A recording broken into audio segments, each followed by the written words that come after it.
कबूतरखानाच्या मुद्द्यावरून जैन मुनी आक्रमक. 13 तारखेनंतर पुढील निर्णय घेणार. धर्माच्या आड आलं तर कोर्टाचा निर्णयही मानणार नाही. वेळप्रसंगी शस्त्रही हाती घेण्याचा दिला इशारा.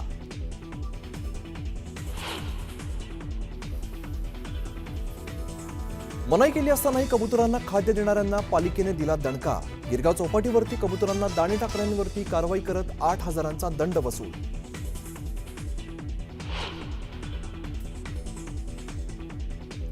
शिवसेनेचं काश्मीरमध्ये लष्करातील जवानांसाठी सिंदूर महारक्तदान शिबिर.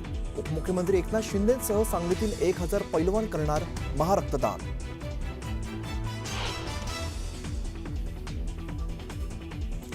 पुणे ते नागपूर वंदे भारत एक्सप्रेसचं लोकार्पण कार्यक्रमाला मुख्यमंत्री फडणवीस, केंद्रीय मंत्री नितीन गडकरींची उपस्थिती.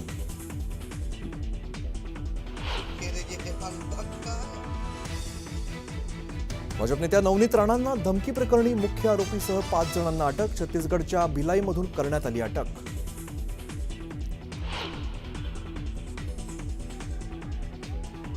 देहू-रोडमध्ये स्वतंत्र नगर परिषद करण्याच्या मागणीसाठी हजारोंच्या संख्येने नागरिक रस्त्यावर. सुविधा मिळत नसल्यामुळे स्थानिक नागरिक संतप्त.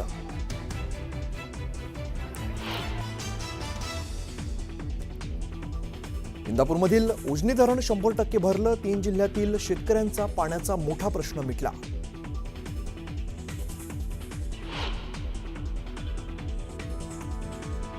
पुण्यात सासरच्या छळाला कंटाळून विवाहितेने केली आत्महत्या. आंबेगाव पठार भागातल्या घरात गळफास घेऊन संपवलं जीवन. सासरच्या लोकांवरती गंभीर गुन्हे नोंदवण्याची कुटुंबियांची मागणी.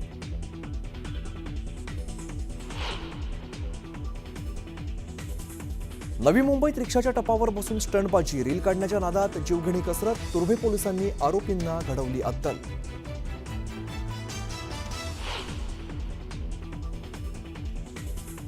कोल्हापूरमधील अंबाबाई देवीच्या मूर्तीवरती उद्यापासून संवर्धन प्रक्रिया. 2 दिवस दर्शन असणार बंद.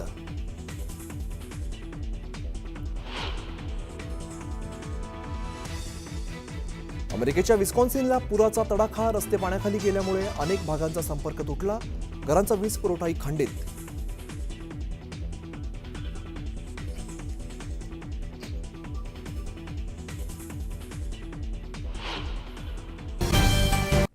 पुढची बातमी पाहणार आहोत. कबुतरांना कोणत्याही पद्धतीचं खाद्य टाकू नये असं आवाहन दादर कबूतरखाना ट्रस्टच्या वतीनं नागरिकांना करण्यात आलेलं आहे. कर्मचारी जर हे लोकांना मरू देत आहे आमच्या पक्षीला तर ते आम्ही सहन करणार नाही. 7 मी कोर्टात होतो. कोर्टाने सांगितलं आम्ही बंद करायला सांगितलंच नाही. तर आम्ही कोण परवानगी देणार आहे? कोर्ट काय म्हटलं?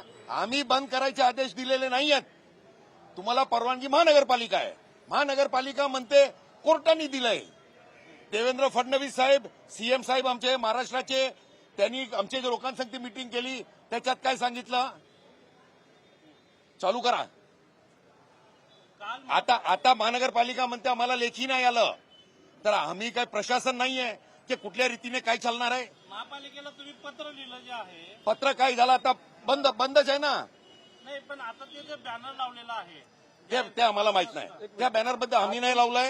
एक मिनिट, ते बॅनर आम्ही नाही लावलाय. कोणी लावलाय आम्हाला त्याच्याबद्दल नॉलेज नाहीये आणि आमच्या काय घेणं देणं नाहीये. आज आम्ही इकडे 3 देवळाचं दर्शन करायला आले होते. हे लास्ट होतं. याच्या अगोदर ज्ञान मंदिरला गेले होते. त्याच्या अगोदर मॅग्नमला गेले होते. आमची जी धर्माची क्रिया आहे ते आम्ही करतोय. एक कमिटी नेमण्याचा आदेश जे कोर्टाने दिला. आम्ही आमच्या कोर्टामध्ये 4-5 बसून आमच्या जैन समाजाकडून आम्ही 4 वकील कोर्टामध्ये ठेवलेले आहे. आम्ही अलग अलग कोर्टात अलग अलग एफआर जाणार आहे. बरं ना. कोर्टाचं आम्हाला संविधानचं, बाबासाहेबांचं संविधान बनाला त्यांचा आम्हाला मान ठेवायचा आहे. पण संविधानमध्ये बी लिहिलं, 223 धारामध्ये लिहिलं आहे, कोणत्या पक्षीला पाणी देणं, मारणं हे कानूनी अपराध आहे. बरोबर ना. संविधानमध्ये लिहिलं आहे ना. अपराध कोण करते असं तुम्हाला वाटतं? आता आम्ही ते कोर्टात जातो. मी काय ना कोर्टात विचारू ना. कोर्टात जर आम्हाला नाकारलं, बीएमसीनं आम्हाला नाकारलं, प्रशासनानं आम्हाला नाकारलं तर आम्ही जागृत होऊ. आम्ही पुरा जैन समाज नाही, अख्खा महाराष्ट्राला आम्ही जागरून आम्ही अनशन करू. नाही तुम्ही म्हणताय धारा 223 अंतर्गत पशु पक्ष्यांना सुद्धा खाद्यपदार्थ असेल, पाणी असेल, हे देणं हा सुद्धा गुन्हा आहे किंवा हे नाकारणं गुन्हा आहे असं तुम्ही म्हणता आहात. आम्ही नाही म्हणते. कॉन्स्टिट्यूशन म्हणतोय. कॉन्स्टिट्यूशनच्या याच्यामुळे कोण कॉन्स्टिट्यूशनचा अवमान करू मी काय म्हटलं, हे कोण काढलं? चित्रा वाघनी काढलं ना. चित्रा वाघने मनीषा. मनीषाने काढलं. चित्रा वाघने बोललं माझी आत्या मिली, मावशी मिली. तिला विचारा की पहिले दारूने किती लोक मेले आहेत, हे कोंबड्या मुर्ग्याने किती लोक मेले आहेत. बिलकुल बीच में बोलना मत आप, बेल पे बिलकुल. हाँ हाँ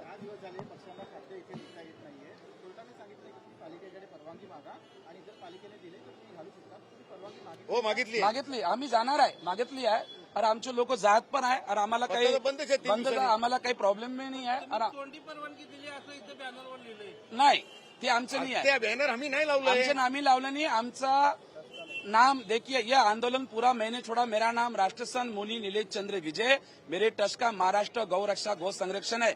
इसके अंदर मैं ही आऊंगा और मैं प्रशासन को बताऊंगा ये कार्य. अलग अलग लोग आते होंगे हमारे धर्म को लड़ाने के लिए, इसलिए बोल सकता ये हमारा जैन समाज ही निर्णय लेगा और जो पशु प्रेमी वही लेगा. पुढची भूमी कोर्टानं आणि जर बीएमसीनं राज्य सरकारने मानलं तर आम्ही पुन्हा अनशनला बसू, इथंच बसू, यात कबूतर राहणार बसू. और मी एकटा नाही येणार. देशामध्ये महाराष्ट्रामध्ये जेवढे पण जैन धर्माला मानत आहे त्यांच्यामध्ये भगवान महावीरचे उपकार असेल तो इथं येईन. बंदी असतानाही कबुतरांना खाद्य देण्याचे प्रकार सर्रास सुरूच आहेत आणि गिरगाव चौपाटीवर मध्यरात्री येऊन लोक कबुतरांना खाद्य देत असल्याचा प्रकार समोर आलाय. कबुतराला खाद्य टाकताना एकाला 500 रुपये दंड आकारण्यात आलाय, तर काल डीबी मार्ग पोलीस स्थानकात अज्ञात व्यक्तीवर गुन्हा दाखल करण्यात आलाय. पालिका कर्मचाऱ्यांशी हुज्जत घालत लोक कबुतरांना खाद्य टाकतात. गिरगाव चौपाटीवर खाद्य टाकताना आतापर्यंत 8,000चा दंड आकारण्यात आलाय.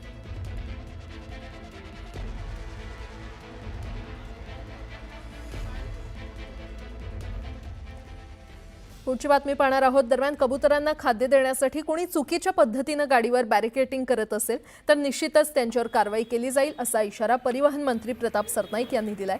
कोर्टाचे आदेश असताना जर कबुतरखाना इथे कोणी चुकीच्या प्रकारे कबुतरांना खायला देत असेल तर हे चुकीचं आहे असं सरनाईक म्हटलं.